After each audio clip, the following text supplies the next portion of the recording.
வணக்கம் நண்பர்களே. இந்த பதிவில் நம்ம பார்க்கக்கூடியது மாத பலன்கள். மகர ராசியில் பிறந்த நண்பர்களுக்கு வரக்கூடிய ஆடி மாதத்தில் இந்த பிரபஞ்சம் எந்த மாதிரியான ஒரு மாற்றங்களை தரப்போகுதுன்றது பற்றி தானுங்க ஆதாரபூர்வமாக முழுமையாக இந்த பதிவில் நம்ம பார்க்க போகிறோம். ஆடி மாதம் 1ஆம் தேதி புதன்கிழமை அதிகாலை அனுசம் நட்சத்திரம் முதல் பாதத்தில் விருச்சிக ராசியில் தான் இந்த மாதம் பிறக்கப்பட போகுது. அப்போது மாத கிரகம் அப்படின்னு சொல்லக்கூடிய சூரிய பகவானுடைய பார்வை முழுமையாக வாங்கக்கூடிய அல்லது சூரிய பகவானுடைய பார்வை முழுமையாக படக்கூடிய ஒரே மாதம் இந்த ஆடி மாதம் தானுங்க. மகர ராசி நண்பர்கள் மேல் சூரிய பகவானுடைய முழுமையான பார்வை. பொதுவாக சூரிய பகவான் எந்த பாவகத்தில் இருக்கிறாரோ அதுதான் மாதம். மேசத்தில் சூரிய பகவான் இருந்தால் சித்திரை மாதம், ரிஷபத்தில் சூரிய பகவான் இருந்தால் வைகாசி மாதம், மிதுனத்தில் சூரிய பகவான் இருந்தால் ஆனி மாதம், அந்த மாதிரி கடகத்தில் சூரிய பகவான் வரும்போது தான் ஆடி மாதம். ஆடி மாதம் 1ஆம் தேதியிலிருந்து ஆடி மாதம் 31ஆம் தேதி வரை மகர ராசி நண்பர்களுக்கு சூரிய பகவானுடைய பார்வைப்படுவதால் சாதகமாக இருக்குமா அல்லது பாதகமாக இருக்குமா? சூரிய பகவான் அப்படின்னா மகர ராசி நண்பர்களுக்கு பாதகாதிபதி, 8வது பாதகத்துக்கு அதிபதின்னு சொல்லுவாங்க. மகர ராசியாதிபதி சனி பகவானுக்கு சூரிய பகவான் பகையாக இருந்தாலும் கோட்சார ரீதியாக சூரிய பகவான் மகர ராசிக்கு 7வது பாவகன் சொல்லக்கூடிய கடக ராசியிலே 3 நட்சத்திரத்தில் அவர் டிராவல் பண்ணும்போது சனி பகவானுடைய சாரம் வாங்கி சனி பகவானுடைய வீடான உங்கள் ராசியை பார்ப்பார். உங்கள் ராசியாதிபதி சனி பகவான் ஆல்ரெடி உங்களுடைய ராசிக்கு 8வது பாவகன் சொல்லக்கூடிய சூரிய பகவானுடைய வீட்டை பார்க்குறார். அருமையான பரிவர்த்தனை, அற்புதமான பரிவர்த்தனை. இந்த பரிவர்த்தனையால் நிச்சயம் உங்களுடைய முன்னேற்றத்துக்கு முட்டுக்கட்டையாக இருந்த அந்த தடைகள் எல்லாம் விலக போகுது. உழைப்பு மட்டும் இருந்தால் போதுமா, உயர்ந்துடலாமா? நமக்கு தெரிஞ்சு உழைக்கிறவங்க உழைச்சிக்கிட்டே இருக்கிறாங்க. உழைப்போடு சேர்ந்து நம்ம நேர காலங்களும் சாதகமாக இருந்தால் தான் போக வேண்டிய இடத்துக்கு போய் சேர்ந்துக்கிட முடியும். ஒரு மைதானத்தில் 10 பிள்ளைங்க ஓடுறாங்க ஓட்டப்பந்தயத்தில்னா 10 பிள்ளைங்களும் முயற்சி எடுக்கிறாங்க, 10 பிள்ளைங்களும் முன்னுக்கு போகிறதில்ல, 10ல் ஒரு பிள்ளை தான் முன்னுக்கு வருது. அப்போது அந்த பிள்ளைக்கு நேர காலங்களும் சாதகமாக இருந்தால் தான் போக வேண்டிய இடத்துக்கு போய் சேர முடியும். அந்த மாதிரி மகர ராசி நண்பர்களுக்கு 7.5 சனியால் சங்கடங்கள் இருந்தது அப்படின்னு சங்கடப்பட்டுட்டு இருந்த காலகட்டம் ஒரு புறம் இருக்கட்டும்.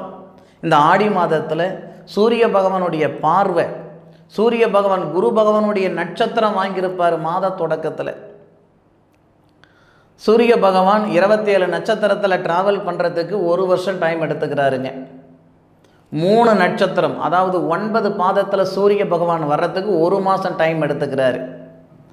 அப்போது இந்த மாத தொடக்கத்தில் ஆடி மாதம் 1ஆம் தேதி 2ஆம் தேதி 3ஆம் தேதி வரை புனர்பூச நட்சத்திரம்னு சொல்லக்கூடிய ஸ்ரீராமருடைய நட்சத்திரத்தில் தான் சூரிய பகவான் இருந்து உங்கள் ராசியை பார்ப்பார். அதாவது குரு பகவானுடைய நட்சத்திரம். ஆல்ரெடி உங்களுடைய ராசியாதிபதி சனி பகவான் குரு பகவானுடைய நட்சத்திரத்தில் தான் இருக்கிறார். மகர ராசியாதிபதி குரு பகவானுடைய சாரம் வாங்கி குரு பகவானுடைய பார்வை மகர ராசி மேலே படக்கூடிய தருணத்தில் குரு பகவானுடைய நட்சத்திரமும் வாங்கிய சூரிய பகவானுடைய பார்வையும் மகர ராசி மேலே படுது.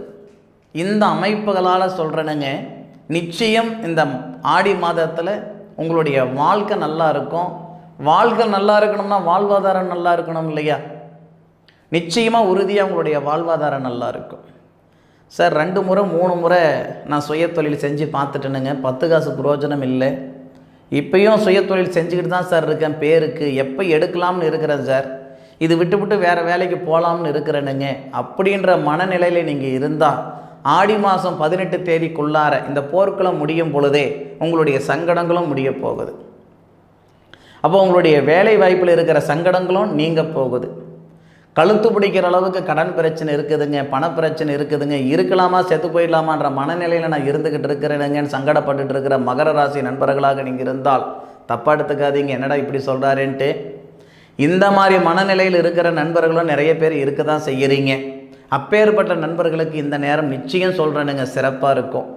எந்த அடிப்படையில் சிறப்பாக இருக்கும் அப்படின்னா, உங்களுடைய ராசிக்கு 5வது பாவகத்தில் குரு பகவானும் செவ்வாயும் இணைந்து குருமங்கள யோகமாக இருக்கக்கூடிய குரு பகவான் உங்கள் ராசியை பார்க்குறார். அதுபோக சூரிய பகவான் உங்களுடைய ராசியை பார்க்குறார். இந்த அமைப்புகள் எல்லாம் ரொம்ப ரொம்ப சிறப்பு. அதை விட ஒரு நல்ல விஷயம், புதன் அப்படின்னு சொல்லக்கூடிய ஞானகாரகன் உங்கள் ராசிக்கு 6வது பாவகத்துக்கு அதிபதி, 9வது பாவகத்துக்கு அதிபதி புதன் ஆடி மாதம் 1ஆம் தேதி 2ஆம் தேதி 3ஆம் தேதி புதனாதித்ய யோகமாக இருந்து உங்கள் ராசியை பார்க்குறார். அதுக்கும் மேலே இந்த குரு பகவான் யாருடைய வீட்டில் இருக்கிறாரு? சுக்கிர பகவானுடைய வீட்டில் இருக்கிறார்.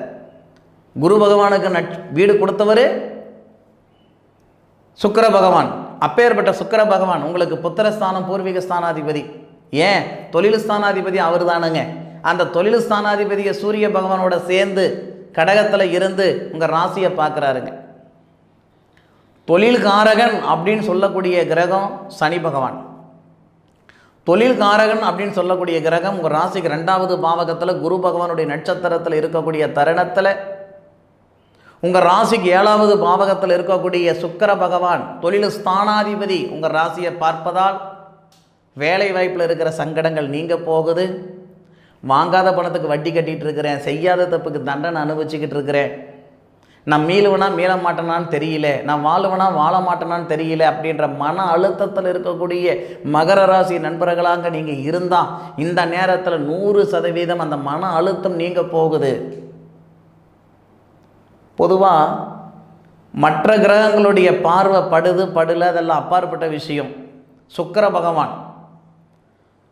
பகவான் அப்படின்றவர் மகர ராசி நண்பர்களுக்கு தொழில் ஸ்தான அதிபதி, வேலைக்கு அதிபதி அவர் தானுங்க. தொழில் காரகனாக உங்கள் ராசிநாதன் வந்தாலும் தொழில் ஸ்தானாதிபதின்னு சொல்லக்கூடிய சுக்கிர பகவான் தொழில் காரகன் சொல்லக்கூடிய சனி பகவானுடைய நட்சத்திரம் வாங்குவார். மாத தொடக்கத்திலேயே ஆடி மாதம் 1ஆம் தேதி 2ஆம் தேதி 3ஆம் தேதி கிட்டத்தட்ட 9ஆம் தேதி வரைக்கும். அப்போது நமக்கு சனி பகவானுடைய நட்சத்திரத்தில் சுக்கிரன் இருக்கிறது சிறப்பு. அப்போ சுக்கிரனுடைய பார்வை நம்ம மேலே படுது. சம்மதமே இல்லாதவங்களால கூட நல்லது நடக்கிறதுக்கு வாய்ப்பு இருக்குது. ஐயா உங்களை யாரும் கையை பிடிச்சி கூட்டிகிட்டு போகணும்னு அவசியம் இல்லை. அப்பேற்பட்ட அவசியம் மகர ராசி நண்பர்களுக்கு சத்தியமாக கிடையாது. கொடுத்து தான் பழக்கப்பட்டிருப்பீங்களே தவிர வாங்கி பழக்கப்பட்டிருக்க மாட்டீங்க. உங்கள் காசு பணம் மற்றவங்களுக்கு செலவு பண்ணிட்டு போயிருப்பீங்களே தவிர அடுத்தவங்க காசு பணம் வாங்கிட்டு போனேன்னு சொல்கிறதுக்கான பேர் இது வரைக்கும் இல்லை. இன்றைக்கும் 4 பேர் வந்தாலும் சோறு போடுற அளவுக்கு தகுதி இருக்குது. ஆனாலும் உயர்வு இல்லை. 20,000 ரூபாய் உழைப்பு போடுறீங்க, 10,000 ரூபாய் சம்பாதிக்கிறீங்க.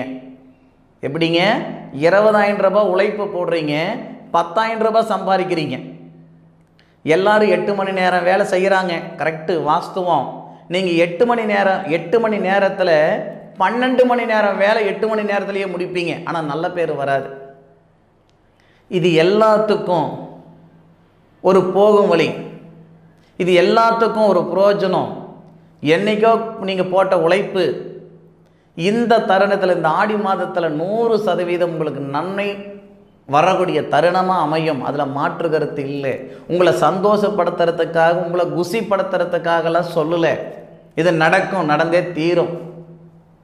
உங்களுடைய வேலையில் மாற்றங்கள் வரும், பொருளாதார ரீதியாக மாற்றங்கள் வரும்.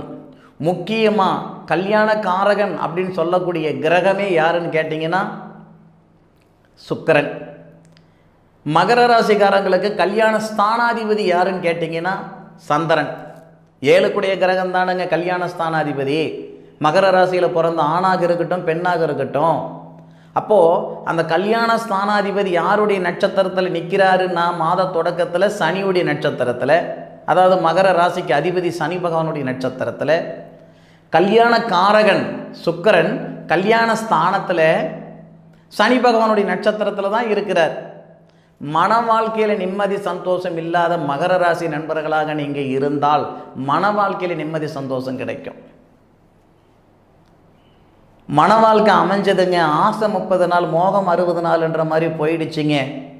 இன்னைக்கு வரைக்கும் நான் சிரமப்பட்டுக்கிட்டு இருக்கிறேங்கன்னு சங்கடப்பட்டுக்கிட்டு இருந்தா அந்த மன வாழ்க்கையில் இருக்கிற சங்கடங்கள் நீங்கள் பிரிஞ்சு போன கணவன் மனைவி ஒன்று சேர்றதுக்கான வாய்ப்புகள் ஏற்படும். காதலர்களாக இருந்தாலும் சரி, உசுருக்கு உசுராக இருந்தவங்க ஏதோ ஒரு சங்கடத்தால் பிரிஞ்சு போயிட்டங்கன்னு வருத்தப்பட்டுக்கிட்டு இருக்கிற காதலர்களாக இருந்தாலும் இந்த நேரத்தில் நிச்சயம் நல்லது நடக்கிறதுக்கு வாய்ப்புகள் உண்டு. இணையதளத்தின் மூலமாக நீங்கள் வேலை செய்துக்கிட்டு இருந்தால் அல்லது வெளிநாடு சம்பந்தப்பட்ட வேலை செய்துக்கிட்டு இருக்கிறீங்க அப்படின்னா நிச்சயம் உங்களுக்கு அருமையான யோகம், அற்புதமான யோகம் இந்த தருணத்தில் வரதான் போகுது. நான் மீண்டும் மீண்டும் சொல்கிறேன், இந்த மாதத்தில் மட்டும் பார்த்தீங்கன்னா குருமங்கள யோகம், குருச்சந்திர யோகம், சந்திரமங்கல யோகம், இந்த மாதிரி நிறைய யோகங்கள் இருக்குங்க. மீண்டும் இந்த மாதிரி வர்றதுக்கு 30 வருஷம் ஆகும். ஒன்றுமே இல்லை. இந்த மகர ராசிக்கு 5வது பாவகத்தில் குருவும் செவ்வாவும் சேர்றாங்க. மாதம் முழுவதும் இருக்கிறதுனால குருமங்கள யோகம். குரு சந்திரனுடைய நட்சத்திரம் வாங்கியிருப்பார். இந்த மாத தொடக்கத்தில் ரோகிணி நட்சத்திரத்தில் 3வது பாதத்தில் 47 டிகிரியில் இருப்பார். சந்திரனுடைய பார்வையும் வாங்குவார். குருவுடைய பார்வை சந்திரன் வாங்குவார். அதனால் குருச்சந்திர யோகம். சந்திரனும் செவ்வாவும் பார்வை பரிவர்த்தனை, இதனால் சந்திரமங்கல யோகம். சூரியனும் புதனும் சேர்ந்திருப்பார். உங்கள் ராசியை வேறு பார்ப்பார். புதனாதித்ய இதெல்லாம் ஒரு புறம் இருக்கட்டும். உங்களுடைய ராசியை சூரியன் பார்க்கறதே மிகப்பெரிய யோகம். பதிலுக்கு உங்கள் ராசியாதிபதினு சொல்லக்கூடிய சனி பகவான் சூரியனுடைய வீட்டை பார்க்குறார். பரமி எதிரின்னு சொல்லக்கூடிய கிரகங்கள் 2. சனிக்கு சூரியன் செட் ஆகாது, சூரியனுக்கு சனி செட் ஆகாது. அப்பனுக்கு மகனை செட் ஆகாது, மகனுக்கு அப்பன் செட் ஆகாது. வேற ஒன்றும் இல்லை. சூரியன்னா தந்தை, சனின்னா மகன். ஆனால் இந்த மாதம் பாருங்க, தகப்பன் சொல்லக்கூடிய சூரியன் தன்னுடைய ராசி, அதாவது சனி பகவானுடைய ராசியை பார்க்குறார். மகன் சொல்லக்கூடிய சனி பகவான் தந்தையுடைய ராசி சூரியனுடைய வீடு சிம்மத்தை பார்க்குறார். இது அருமையான ஒரு பரிவர்த்தனை, அற்புதமான பரிவர்த்தனை. ஒரு சிக்கலில் மாட்டிட்டோம், அது பண விஷயமா இருக்கட்டும், பொருள் விஷயமா இருக்கட்டும், ஏதோ ஒரு சிக்கலில் மாட்டிட்டோம், தெரிஞ்சே இல்லை தெரியாமல் தான் போய் மாட்டுறோம். தெரிஞ்சு வீம்புக்கு மாட்டுறவங்க யார் இருக்கா சொல்லுங்கள் பார்க்கலாம். அந்த மாதிரி சிக்கலில் மாட்டிக்கிட்டு வெளியே வர முடியாமல் இருந்துக்கிட்டு இருக்கிறோமே, ஏன்டா செஞ்சோம், எதுக்கடா செஞ்சோம், எப்படா செஞ்சோம், பலவிதமான கேள்விகள் மண்டையில் போட்டு யோசனை பண்ணிகிட்டு இருப்பேன். அந்த மாதிரி சங்கடங்களெல்லாம் இந்த நேரத்தில் சரியாக போகுதுங்க. ஒன்றே ஒன்று சொல்கிறேனுங்க, பாதை இல்லைன்னு நினைக்காதே, நீ நடந்தால் ஒரு பாதைன்னு சொல்கிற மாதிரி வேலை வாய்ப்பு 100% இந்த நேரத்தில் வந்து சேரும். நிச்சயமாக வந்து சேரும். நம்பிக்கை இல்லையா? நான் 1 வருஷத்துக்கு பலன் சொல்கிறேன். இல்லையே, 31 நாளுக்கு தானே பலன் சொல்கிறேன். ஆடி 18க்குள்ளார ஒரு சில நண்பர்களுக்கு நிறைய மாற்றங்கள் வரும். கரெக்டாக ஆடி 18ஆம் தேதி அன்னைக்கு தயவு செய்து ஒரு 3 தண்ணி கூடுற இடம், கூடுதரை, காவேரி, இந்த மாதிரி ஒரு புனிதமான ஒரு நதியில் போய் 3 எண்ணெய் வச்சு தலை குளிச்சுட்டு வாங்க, தலைமுழுகிட்டு வாங்க. அப்படி இல்லை அப்படின்னாலும் நல்லெண்ணெய் வச்சு 3 அருகம்புல்லை வச்சு தலைமுழுகிட்டு வாங்க. கரெக்டாக ஆடி போர்க்களம் அன்னைக்கு, ஆடி 18 அன்னைக்கு இந்த மகர ராசி நண்பர்கள் செய்யக்கூடிய மிகப்பெரிய ஒரு பரிகாரம் நினச்சிக்கோங்க. அடுத்த வருஷம் 2024 ஆடி மாதம் 18ஆம் தேதி நீங்கள் வையே கூடுதுறையோ இல்லை காவேரியோ ஏதோ ஒரு புனித தலம், அது நீங்கள் எப்படி சொன்னால் போகிற தண்ணியாக இருக்கணுங்க. அதுவும் காவேரியாக இருந்தால் ரொம்ப நல்லா இருக்கும். 3 தண்ணி கூடுற இடமா இருந்தால் இன்னும் சிறப்பாக இருக்கும். அந்த மாதிரி இடத்துல போயிட்டு நீங்கள் தலைமுழுகிட்டு வர்றது மிகப்பெரிய யோகத்தை கொடுக்கும். இப்போ சென்னையில் உள்ளவங்களுக்கு கூடுதரை போகணும்னு சொன்னால் பவானிக்கு போகிறது ரொம்ப லாங்கு. அப்படி உள்ளவங்க சமுத்திரம் கடலில் போய் குளிக்கலாம்.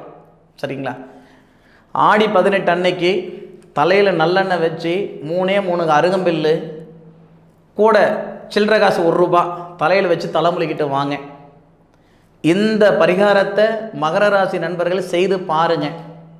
2025 வருஷம் ஆடி மாதம் 18ஆம் தேதி மிகப்பெரிய ஒரு நல்ல நிலைமையில் இருப்பீங்க, அருமையான நிலைமையில் இருப்பீங்க, அற்புதமான நிலைமையில் இருப்பீங்க. தப்போ ரைட்டோ ஒரு 6 மாத காலமாக நாம் இப்படி இருந்த நாம் கொடுக்குற லெவலில் இருந்த நாம் வாங்குகிற லெவலில் இருக்கோம். மனசுக்குள்ளே போராட்டம் நிறைய இருந்துக்கிட்டு இருக்கு. கொடுக்குற நிலைமையில் இருந்து தான் வாங்குகிற நிலைமைக்கு நீங்கள் வந்திருக்கிறீங்க. மீண்டும் கொடுக்குற நிலைமைக்கு போகிறது பெரிய விஷயம் கிடையாது. ஒரு இடத்துக்கு போகாதவங்களுக்கு தான் அது பெருசு. ஒரு இடத்துல இருந்தவங்களுக்கு மீண்டும் அங்கே போகிறது பெரிய விஷயம் இல்லைங்க. நிச்சயமாக சொல்கிறேன், மகர ராசி நண்பர்களுக்கு மிகப்பெரிய மாற்றங்கள் தரக்கூடிய தருணமாக இந்த ஆடி மாதம் வரப்போகுது. ஆடி 18 வரைக்கும் ஒரு சில மாற்றம். ஆடி 18ஆம் தேதியே புதனுடைய நட்சத்திரம் சொல்லக்கூடிய ஆயிலி நட்சத்திரத்தில் சூரிய பகவான் வரார். 8 கிரகம் 6 நட்சத்திரத்தில் வரார். 8 கிரகம் சூரியன், 6 கிரகம் புதன், புதனுடைய சாரத்தில் சூரியன் வருவார். இதுவும் நமக்கு யோகம். ஜோதிட சாஸ்திரத்தில் சொல்லக்கூடியது என்னன்னா, 6 கிரகம் 8 இருந்தால் லாபம், 6 கிரகம் 12 இருந்தால் லாபம், இல்லை 12 கிரகம் 6 இருந்தால் லாபம். அதே மாதிரி 8 கிரகம் 6 கிரகத்துடைய நட்சத்திரம் வாங்குறதும் லாபம் தானங்க. இது எப்போ நமக்கு நடக்க போகுது? கரெக்டாக ஆடி 18 அன்றைக்கி நடக்க போகுது. அப்போது வெளிநாடு தொடர்புள்ள வேலைகள் வந்து சேர்றதுக்கு வாய்ப்பு இருக்குது. 100% சொல்கிறேனுங்க, மகர ராசி நண்பர்களுக்கு ஒரு பிரகாசமான ஒரு நேர காலங்கள் வந்துருச்சு அப்படின்ட்டு நீங்கள் உணர்வீங்க. நிச்சயமாக எனக்கு கால் பண்ணி சொல்லுவீங்க. கமெண்ட்டில் சொல்ல மாட்டீங்க, கால் பண்ணி சொல்லுவீங்க. இந்த மாதிரி ஒரு நல்ல அனுகூலமாக வரக்கூடிய ஆடி மாதம் மகர ராசியில் பிறந்த நண்பர்களுக்கு வரப்போகுதுன்றதில் எந்த விதமான ஒரு மாற்று கருத்தும் கிடையாது. அனுபவித்து சொல்லுங்கள். ஆராய்ச்சி நான் சொல்லியிருக்கேன், அனுபவித்து சொல்லுங்கள். அதுபோக உங்களுடைய சுய ஜாதகத்தில் இருக்கக்கூடிய தசா புத்தி என்னன்றது பாருங்கள். என்னுடைய காணொலியை முழுமையாக பார்த்தமைக்கு மனசிலிருந்து மனமார்ந்த நன்றிகளை சொல்லிக்கிறேனுங்க. மீண்டும் அடுத்த ஒரு அற்புதமான தருணத்தில் உங்கள் அனைவரையும் சந்திக்கும் வரை உங்களிடமிருந்து விடை பெறுவது உங்கள் வீட்டு ஜோதிட நண்பனான மா காளிதாஸ் மணிகண்டன். திருச்சிற்றம்பலம். வாழ்க வையகம், வாழ்க வளமுடன்.